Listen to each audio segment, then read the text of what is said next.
On Friday, representatives of the Colombian government and the National Liberation Army, ELN, announced the first 3 agreements reached after the reinstatement of the dialogue in Caracas. This Friday, the president of the National Assembly of Venezuela, Jorge Rodriguez, arrived in Mexico for the resumption of the dialogues between the government and the oppositions of the country. And Cuban President Miguel Díaz-Canel concluded his visit to China, where he met with his counterpart Xi Jinping and other authorities.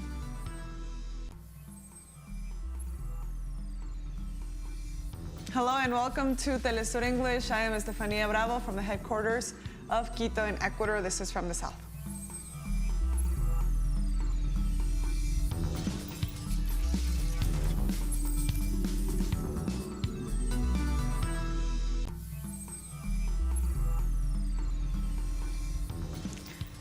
On Friday, representatives of the Colombian government and the National Liberation Army announced the first 3 agreements reached after the reinstatement of the dialogue in Caracas. The first agreements are related to the ratification of Cuba, Norway, and Venezuela as guarantor countries, as well as inviting countries such as Brazil, Chile, Switzerland, Germany, Sweden, Spain to carry out the same action and to advance diplomatic actions with the United States to allow their willingness to participate in the dialogue. They also decided to form a joint communication team to inform in a transparent and timely manner the progress of the negotiations.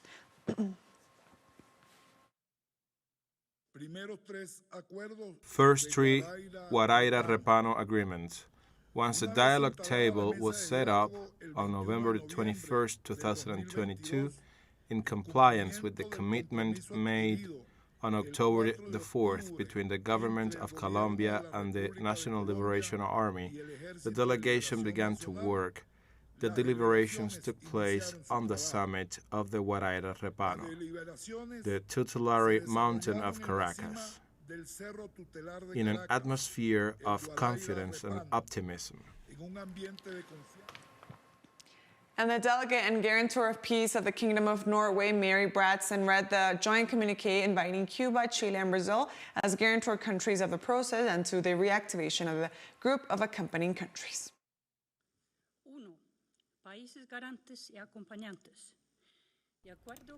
First, the guarantor and accompanying countries, in accordance to their express will, have ratified the Republic of Cuba, the Kingdom of Norway, and the Bolivarian Republic of Venezuela as guarantor countries. They have agreed to invite the Federative Republic of Brazil, the Republic of Chile, and the United Mexican States to define their participation in this process as guarantor countries. The United Nations Secretary-General, throughout its special representative in Colombia, and the Episcopal Conference of Colombia were formally invited to accompany the dialogue table and process. It's been agreed to invite Germany, Sweden, Switzerland, and Spain to consider their participation in this process as accompanying countries and to learn of their willingness to reactivate the group of accompanying, supporting, and cooperating countries.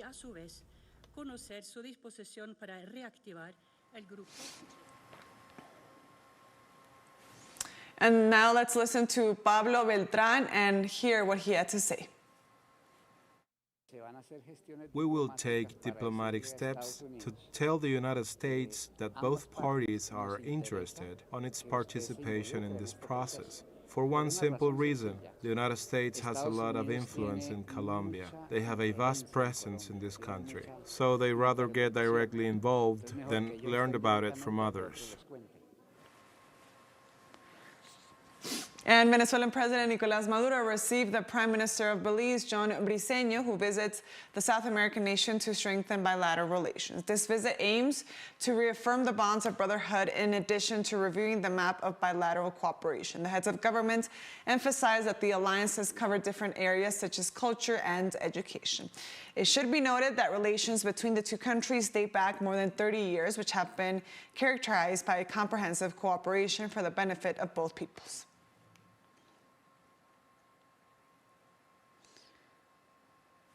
And in Argentina, a court of second instance rejected the recusal of Judge Maria Eugenia Capuchetti, whose investigating the September 1st assassination attempt against Vice President Cristina Fernandez. Fernandez had requested that Capuchetti be dismissed due to his refusal to investigate evidence elements submitted by the plaintiff, such as the manipulation of the attacker's cell phone or the statements made by the opposition Congressman Gerardo Milman. Although the Porteño federal court rejected the defense's request, it qualified its sentence by ordering Capuchetti to order new evidence to corroborate or rule out the version of a witness who claims to have witnessed an incriminating statement by Milman.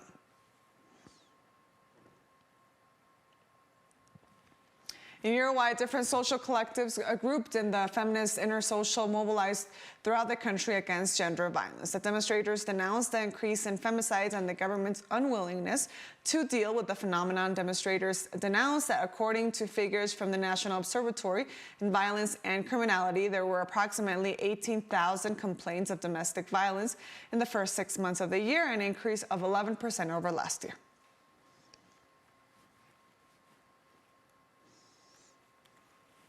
And in Brazil, at least 3 people, including a teenage girl, were killed and others were wounded on Friday when a 16-year-old shooter opened fire at 2 schools in the southeast, authorities reported. The shooting took place in a public school with elementary and middle school students and in a private school located in the same street in the small town of Veracruz, state of Espírito Santo, informed the State Secretary of Public Security in a press release. In this context, police forces initiated the corresponding investigations to find the identity of those responsible.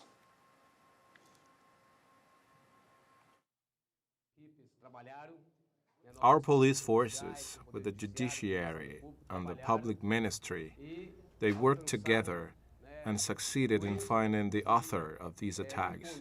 The perpetrator was a student of this school, a 16-year-old minor. This was a premeditated attack. There was a raid in this school, and they found weapons, 2 weapons actually, a gun here, a pistol, and a revolver in the school next door. We're taking our first break now. Join us again, but also don't forget to follow us on our TikTok account at teleSUR English for more news. Stay with us.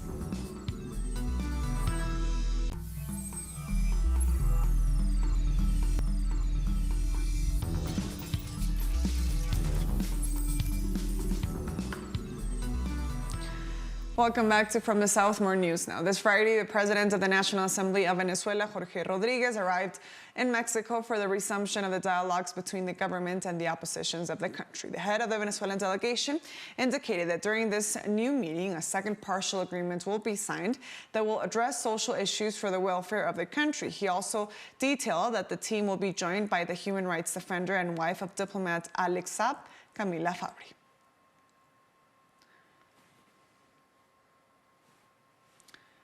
And Presidents Andrés Manuel López Obrador of Mexico and Gustavo Petro of Colombia agreed to undertake joint actions in the areas of sovereignty, integration, development, and migration. During the meeting, the heads of state pointed the importance of advancing in the fulfillment of the commitments derived from the third meeting of the Strategic Relationship Council, the main mechanism for political dialogue between both countries.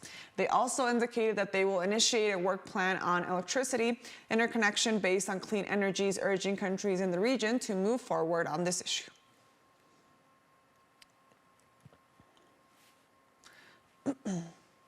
And in Mexico, at least 12 people have died after an outbreak of aseptic meningitis in the state of Durango. Epidemiological authorities are focusing their inquiry on identifying the source of the outbreak. Mexico's Public Health Undersecretary Hugo López-Gatell said 61 contagions have been confirmed in Durango state and that the Federal Health Authority is coordinating actions with provincial medical care sections in the provinces of Acapulco and Guerrero. López-Gatell said that the investigation will continue as long as it takes in order to prevent the spread of the disease. Meanwhile, they are making sure care is provided to afflicted patients.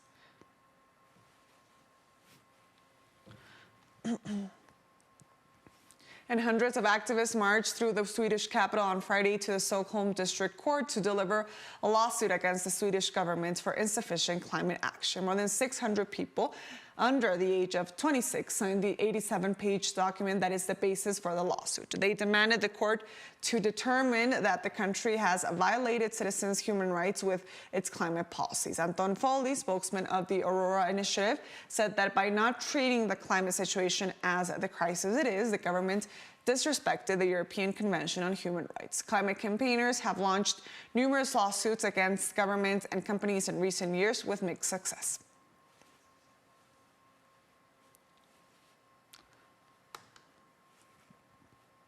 In Germany, about 200 Amazon employees demonstrated in Leipzig on Friday, calling for better working conditions and higher pay.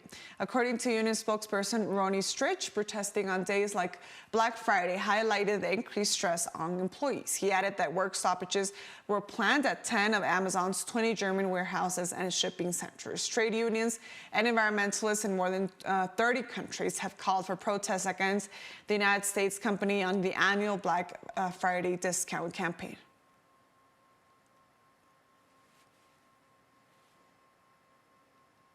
The president of the Gironde Food Bank in southwestern France, Valérie Boll, said the charity is confident in the generosity of the public as it began a 3-day food drive to help those in need. We trust the generosity of the public. We had our best collection in 2020, despite COVID, lockdowns, a lot of uncertainty, and people are very generous, so this year should be no different. It's difficult with inflation for everyone, but we are counting on the generosity of the public and donors. In 2020, we had a rapidly increasing demand. Before COVID, we had 18,000 beneficiaries per week at the food bank in Gironde. Today, we have over 22,000 beneficiaries per week, so there is indeed a very clear increase. Cuban President Miguel Díaz-Canel concluded his visit to China, where he met with his counterpart Xi Jinping and other authorities, in addition to signing agreements to boost bilateral cooperation. After the talks with Xi, both countries signed 12 documents on cooperation in different sectors to strengthen Havana-Beijing ties established 62 years ago and described by both sides as solid. The meeting also ended with a joint declaration that reflected the willingness of the parties to expand communications and relations in political, economic, and multinationals.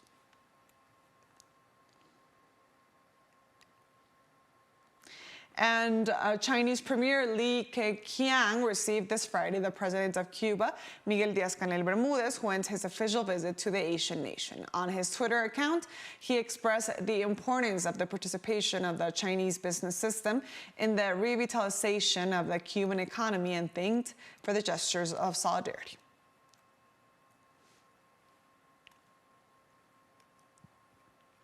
China on Friday rejected what it called unreasonable suppression on its companies following the British government's decision to ban Chinese surveillance cameras from its government departments. According to British media reports, officials have been told to disconnect the devices from the department's core network and to consider removing the existing system in whole. Chinese Foreign Ministry spokesman Mao Ning said her government opposes the unreasonable suppression of Chinese companies by generalizing the concept of national security. The Chinese government has always encouraged Chinese enterprises to conduct foreign trade and investment cooperation in accordance with market principles and international rules and on the basis of abiding by local laws. China firmly opposes those who overstretch the concept of national security and unjustifiably suppress Chinese companies.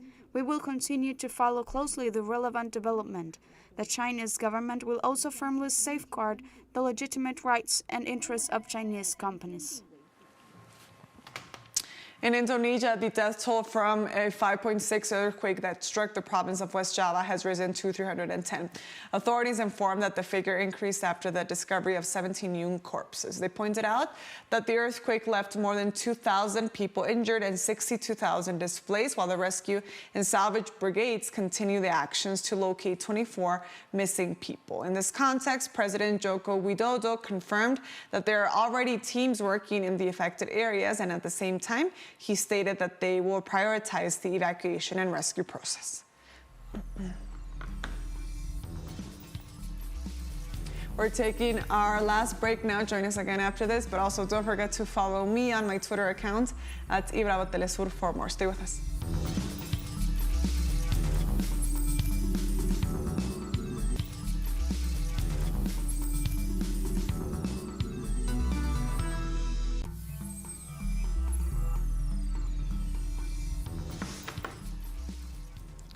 Welcome back to From the South. More news now. This Friday marks the International Day for the Elimination of Violence Against Women, to denounce violations exercised on women around the world and to demand policies for the eradication in every country. According to data from the World Health Organization, approximately 1 in 3 women worldwide is subjected to physical or sexual violence, mostly in an intimate relationship. Moreover, 1 in 4 adolescents between 15 and 19 years of age have been in intimate relationships and has been subjected to physical or sexual violence at the hands of their partner. The International Day for the Elimination of Violence Against Women is commemorated every year on November 25th, following the assassination ordered by dictator Rafael Leonidas Trujillo of 3 political activist sisters in the Dominican Republic in 1960. Her name was Patria, Minerva, and Maria Teresa Mirabal.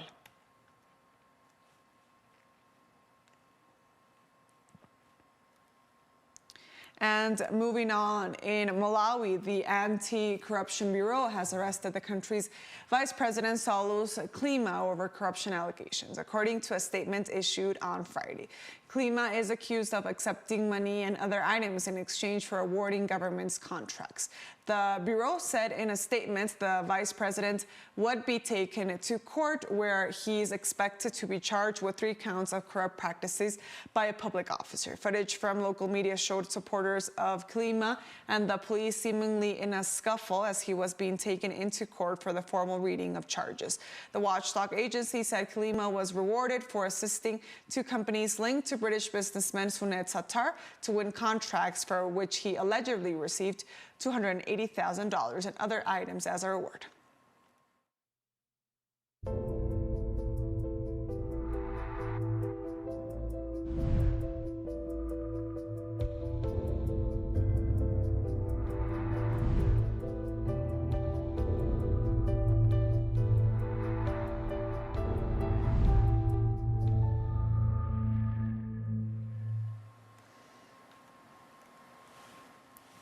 The Chinese government on Friday tightened COVID-19 restrictions in cities including Beijing, Shanghai, and Guangzhou, as well as mass testing, as the nation faces its highest amount of COVID cases since the pandemic began. The National Health Commission reported more than 30,000 new locally transmitted COVID cases on Wednesday, the highest daily figure since the coronavirus was first detected in the central city of Wang late in 2019. In Shenzhou, the central province of Henan, authorities announced a 5-day lockdown for approximately 6 million people. Residents were ordered to stay at home and carry out daily PCR tests.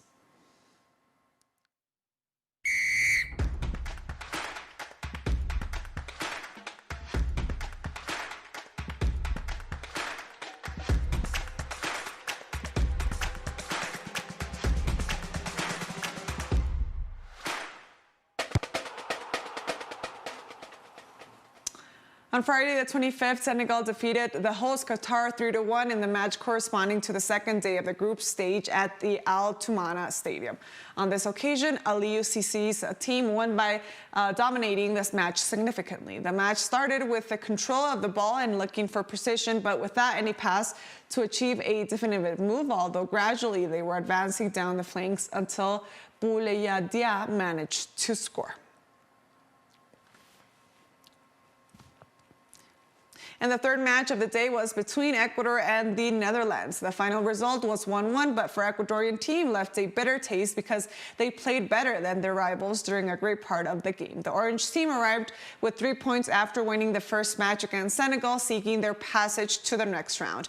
On the other hand, Ecuador also arrived with 3 points after defeating Qatar. For Ecuador, the passage to the next round will be at stake when they face Senegal, because both want to be in the round of 16. However, for the three, the draw will be enough for the Lions of Tarenga and it is a kill or die.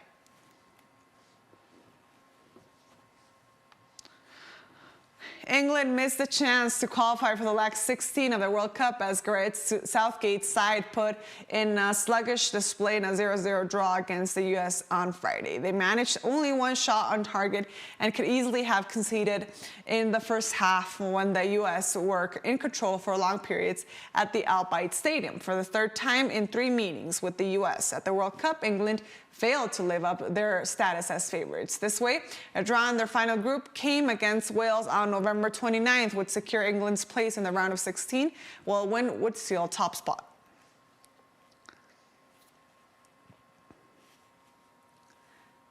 In recent days, the world's largest mural in honor of Diego Armando Maradona was unveiled in Argentina. In the Porteño neighborhood of San Cristobal, located on San Juan Avenue and Solis Avenue, a 40-meter wide by 45-meter high mural was unveiled on the 62nd anniversary of the birth of the 10th. The artist Martin Ron was in charge of turning the work into the largest mural ever dedicated to the famous player who made history in the Argentinian national team and who wore the jackets of the Argentine juniors, Boca, Newell's, Barcelona, and Sevilla of Spain, and also Napoli of Italy.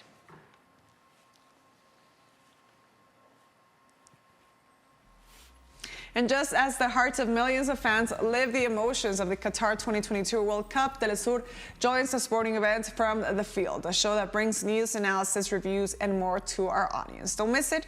Our show airs at 1 p.m. local time in Caracas and 12 p.m. New York. Remember, from the field, only on teleSUR.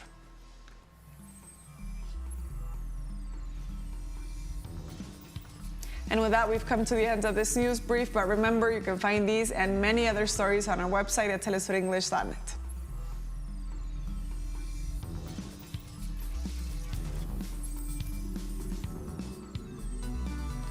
And also be sure to follow us on our socials. We're on Facebook, on Twitter, and on Instagram as well. For telesur English, I am Estefania Bravo. Until next time.